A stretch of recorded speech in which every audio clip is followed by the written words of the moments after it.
Je laisse l'exercice 6 de côté, il ressemble à l'exercice 5. Je vais passer directement à l'exercice 10, puisqu'on n'a pas fait l'exercice 7 à 9 en TD, avec ceux qui ont eu cours avec moi en début de semaine. Donc l'exercice 10, on vous demande de déterminer les matrices hessiennes des fonctions suivantes. Alors les matrices hessiennes, c'est quoi? C'est les matrices dans lesquelles vous allez retrouver toutes vos dérivées secondes. Donc par exemple, la matrice hessienne en général, on la note H. Donc si vous avez deux variables, x, y dans votre fonction, ça va être grand H de x, y. Et votre matrice, c'est quelque chose qui a cette forme-là. Si vous avez deux variables, donc ça veut dire que n égale 2, vous avez n carré dérivée seconde. Donc ici, on va avoir 4 dérivées secondes. Donc vous allez avoir ici 4 éléments. Maintenant, pour savoir où les ranger, pour vous repérer, c'est simple. Ici, vous allez vous occuper de dériver les dérivées premières, enfin, vous allez vous utiliser les dérivées premières par rapport à x et par rapport à y. D'accord? Donc là, ça vous notez au brouillon, c'est pas du tout rigoureux, c'est juste pour vous repérer. Là, vous allez prendre votre dérivée partielle première par rapport à x et là, votre dérivée partielle première par rapport à y. Puis, vous allez les dériver une deuxième fois. Vous allez dériver une deuxième fois par rapport à x et une deuxième fois par rapport à y. Je vais enlever le carré parce que c'est pas juste là, ça fait déjà dx fois dx, donc il y a déjà le carré.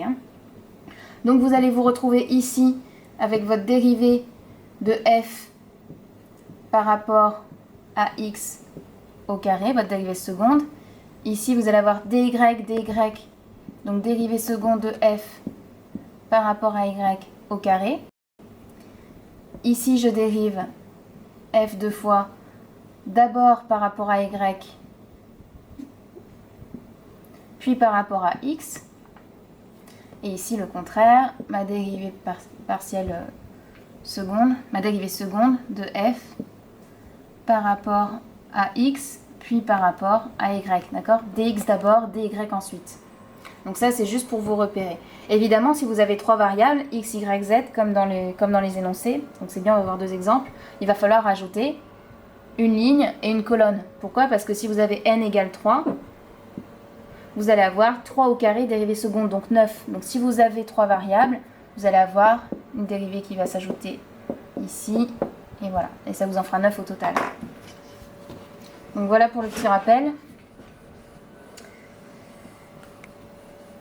Je vais faire uniquement la question 1. Je pense que si vous savez faire la question 1, après vous aurez les éléments pour faire la deuxième. Donc dans la question 1, on vous donne la fonction f de x, y, z égale à x au carré plus y au cube plus z puissance 4. Donc vous allez faire déjà vos trois dérivées, partielle première pour vous repérer. Donc si je dérive f par rapport à x, je vais avoir 2x ici. Ici je vais avoir 0, pourquoi? Parce que c'est une constante. Ici je vais avoir 0 aussi parce que c'est une constante. Si je dérive f par rapport à y, ici ça fait 0, ici ça fait 3y carré, et ici ça fait 0, parce que j'ai pas de y. Et enfin, si je dérive f par rapport à z, ici ça fait 0, ici pareil, et là je vais avoir 4z au cube. Maintenant que j'ai mes dérivées partielles premières, je vais pouvoir commencer à remplir ma matrice hessienne en dérivant une deuxième fois. Donc cette fois-ci, vous voyez, ma matrice hessienne elle va dépendre de x, de y et de z.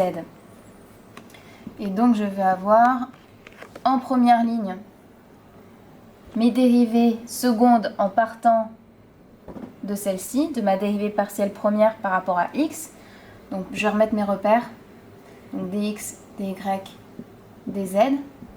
Donc ça vous dit quelle dérivée partielle première utiliser. Donc ça c'est juste au brouillon encore une fois, c'est pas du tout rigoureux. Et je vais la redériver une deuxième fois par rapport à x, par rapport à y et par rapport à z et écrire mes dérivées secondes. Donc si je prends 2x que je dérive une deuxième fois par rapport à x, je vais avoir 2. Si je dérive par rapport à y, il va me rester 0 parce que j'ai pas de y dedans, c'est juste une constante. Donc 0 ici. Si je dérive par rapport à z, mon 2x, pareil, ça fait 0 parce que j'ai pas de z, c'est une constante. Donc c'est terminé pour la première ligne. La deuxième ligne, on me dit de prendre ma dérivée partielle première par rapport à y. Donc celle-ci. Donc je vais avoir, si je dérive par rapport à x, j'ai pas de x ici, donc c'est une constante, donc ça fait 0.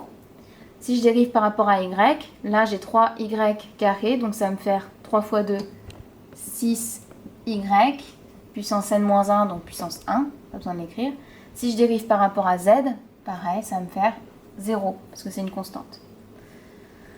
Ensuite là, enfin, on me dit de prendre ma dérivée partielle première par rapport à z, donc 4z puissance 3. Donc, je regarde ma matrice, ça me dit de la dériver par rapport à x. J'ai pas de x dedans, donc c'est une constante, ça fait 0. Ensuite, par rapport à y, j'ai pas de y, ça fait 0. Par rapport à z, là j'ai z, donc je vais avoir quelque chose de la forme k fois z puissance n, donc ça fait k fois n, donc 4 fois 3, ça fait 12. Z puissance 3 moins 1, ça fait le carré. Et voilà pour votre matrice hessienne. Donc là, vous voyez, comme vous avez une addition avec vos variables qui ne se multiplient pas entre elles, forcément, vous avez des dérivées secondes qui sont non nulles uniquement sur la diagonale.